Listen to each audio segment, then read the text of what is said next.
In the 15th century, there was a lack of literary production. It was a period of political conflict in England, 30 Years of War, the War of the Roses, from 1455 to 86, between the houses of York and Lancaster was happening. As per Hudson, in this period there was little to inspire and much to repress literary genius. The poetry of the period was more or less imitative. Nearly all the poets tried to walk in the footsteps of Chaucer. Here and there, some work of real sympathy of mind also appeared, like the poem The Flower and the Leaf, written by an anonymous writer of Chaucer's school. The best known of Chaucerians were the two poets Thomas Occleve and John Lydgate. Thomas Occleve, also known as Occleve, wrote a long poem, The Governail of Princess, in Chaucer's 7-line stanza, rhyming ABA, BBCC, and also a minor poem named Murder of God. John Lydgate, on the other hand, wrote the story of Thebes, Troy, Bacon, Falls of Princess. James I of Scotland also wrote a poem in this period called The King's Squire in Chaucer's 7-line stanza. Thus the stanza has come to be referred as Rime. In William Dunbar, Hudson believed existed the greatest British poet between Chaucer and Spenser. He wrote the poems Thistle in the Rose and Dance of the Seven Deadly Sins.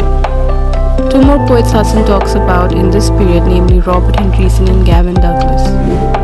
Robert Henryson wrote two poems, that is Testament of Cresside and Robin and Macon, while Gavin Douglas wrote Palace of Honor. Speaking of prose, a bishop, Reginald Peacock, wrote two books, namely Represser of Overmuch Blaming of the Clergy and Book of Faith.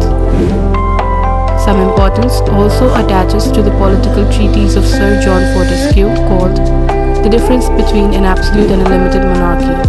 The one really great book of the age is Morte, Darthur of Sir Thomas Malory, which is a compilation of a number of French romances in English. Apart from poetry and prose, printing was introduced in the 15th century. William Caxton was the first printer who set up his press at Westminster in 1476 for the first time. The slack in literary output was followed by a revival in the early 16th century. In prose, special subjects were beginning to occupy and agitate minds.